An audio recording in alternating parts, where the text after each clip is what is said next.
Well, I want to ask you two questions about Muhammad. Okay, real quickly, and you can confirm this. I'll give you the sources.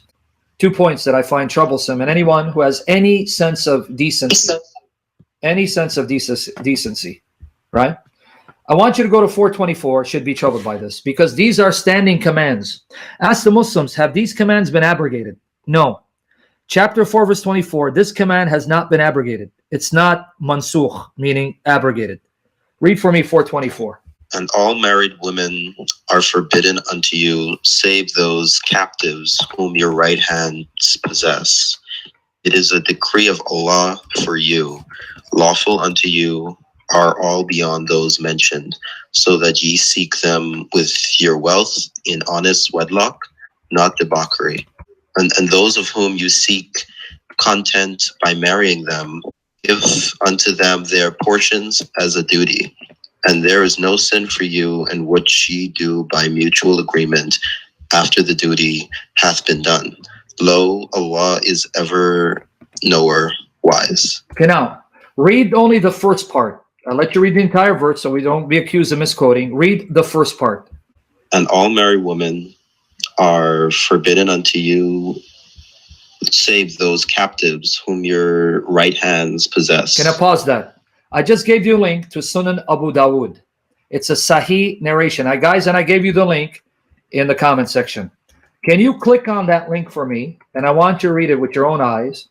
Why this passage was revealed. It's saying, you cannot have sex with married women except the captives whom your right hand possesses.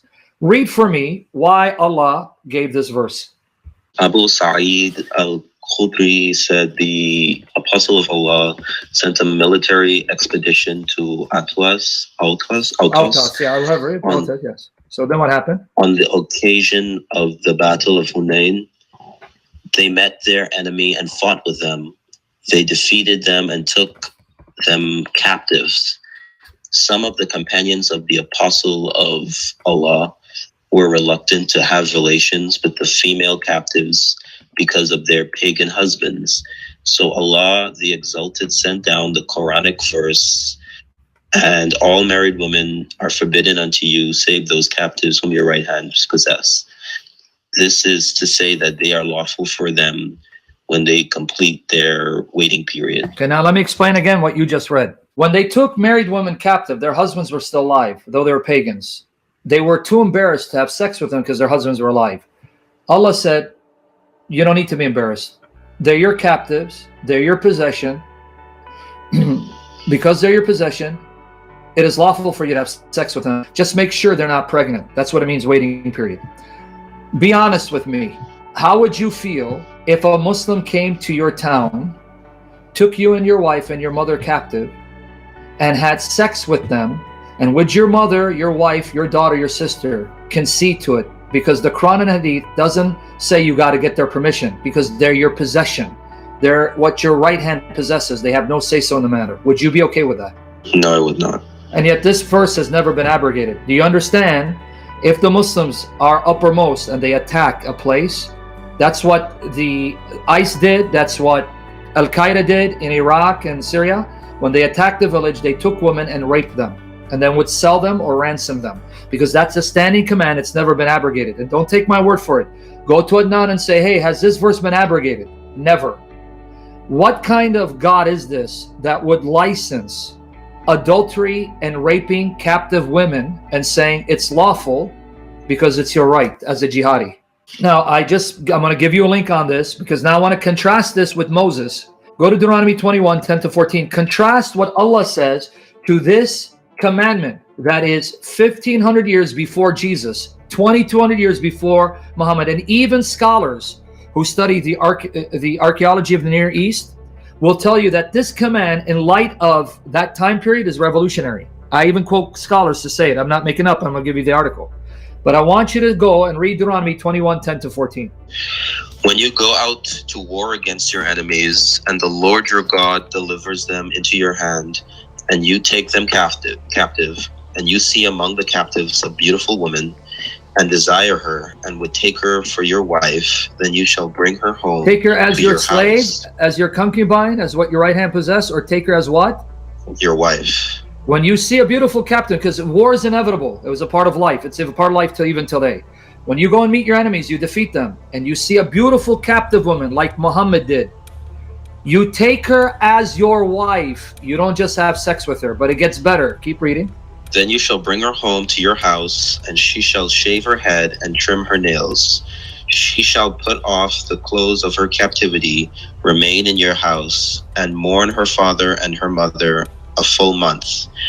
After that, you may go into her and be her husband, and she shall be your wife.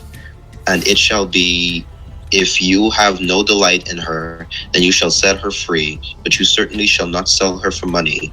You shall not treat her brutally, because you have humbled her. Wow.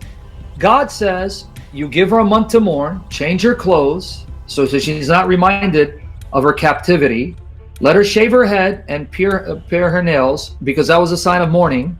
And then only after a month, then you marry her, giving her the status of a wife, making her equal to an Israelite wife.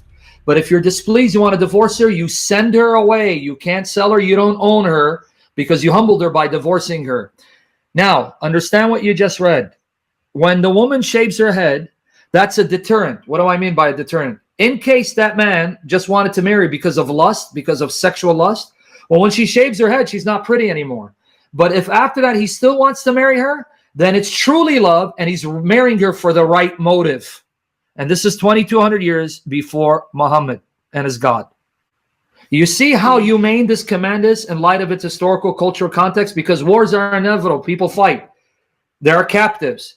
And God says, you see a beautiful woman, you make her your wife. You honor her. And if you divorce her, she's not your property. Let her go.